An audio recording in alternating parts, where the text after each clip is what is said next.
Okay, I did it both ways in case one way confused you or the other. They're basically saying the same things. Whether you did with water or you just showed the dissociation without the water, the only difference is H plus instead of hydronium. Okay, water would not appear because it is a liquid. Okay.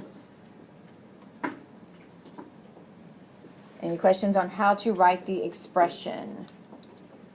Still products over reactants, right? That didn't change. You can use either one, either hydronium or... You can use hydronium or the H plus. I say use the H plus because it takes less time to write, and time is of the essence. Oh no, most of them use H plus as well. They are both used the same because they know that. I mean, a lot of times it'll tell you to not include water because it's assumed to be there. So if you don't include water, it is like the second one. It's more correct than to do the H plus. If you're writing the H3O plus, then you should include the water. Otherwise, you're like, where did the other part come? This way it balances out. But both are considered equally correct. Most kids drop the H3O plus because it's tedious to write it when you're writing this a lot. And then when you're doing a pH later, you don't want to have to do negative log of H3O plus. You can just do negative log of H plus. I'd have to look at the formula chart. I think it has it as an H plus, not an H3O. But they're the same.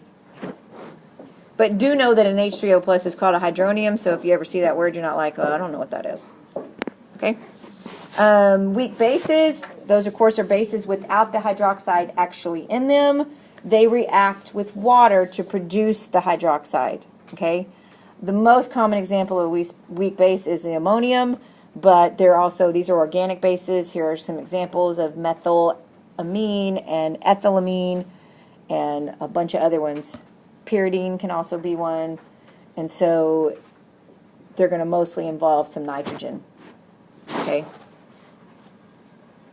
for a weak base, not for one of the hydroxides, obviously. Okay, so the way you would write the Kb expression, Kb looks just like Ka, except now we're doing hydroxide and bases, so it's going to look like this. B for your base, reacting with water, is going to give us Hb plus OH minus. Again, we don't include water because it's liquid, it's pure liquid. Okay, and notice it's much, much less than 1. So Ka as well, when we're doing weak acids, much.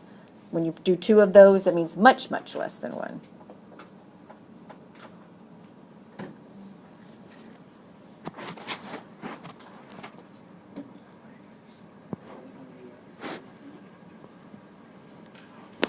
So now we're going to write, here's some common Kb values.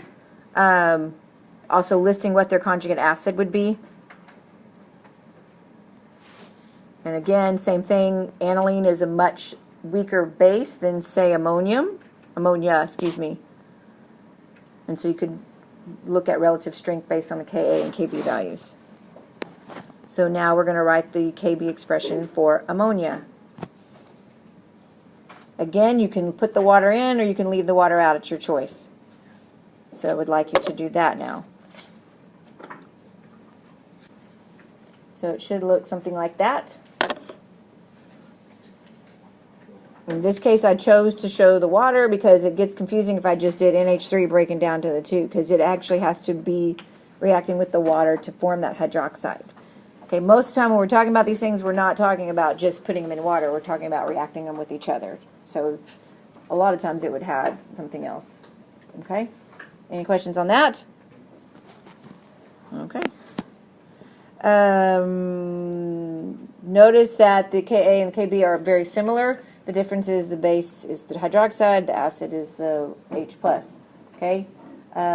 We just talked about that. The H plus and the hydronium are equivalent here, and often we just leave the water out completely since it doesn't appear in the equilibrium expression, and this is an accepted practice. Okay? However, you got to know that the water's there. Otherwise, it's not an acid. So make sure you understand that conceptually. So I will almost always do H plus. Can't remember the last time I used H3O plus. Okay? So this is wanting you to use make sure you're using the right table here.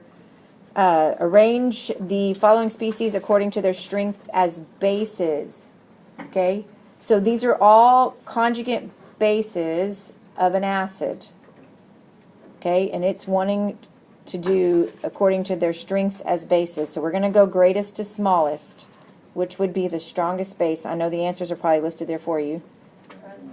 They're not? Oh, they're cut off. Good. Then I want you to challenge yourself to try to do this. Here is your tip. Write down what acid they're coming from their conjugate base.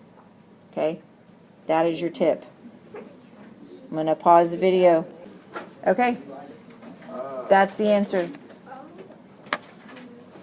So as soon as you see that HCl is the only strong acid, you should immediately put it at the end for the weakest base. Remember, strong acid makes weak conjugate base. Okay?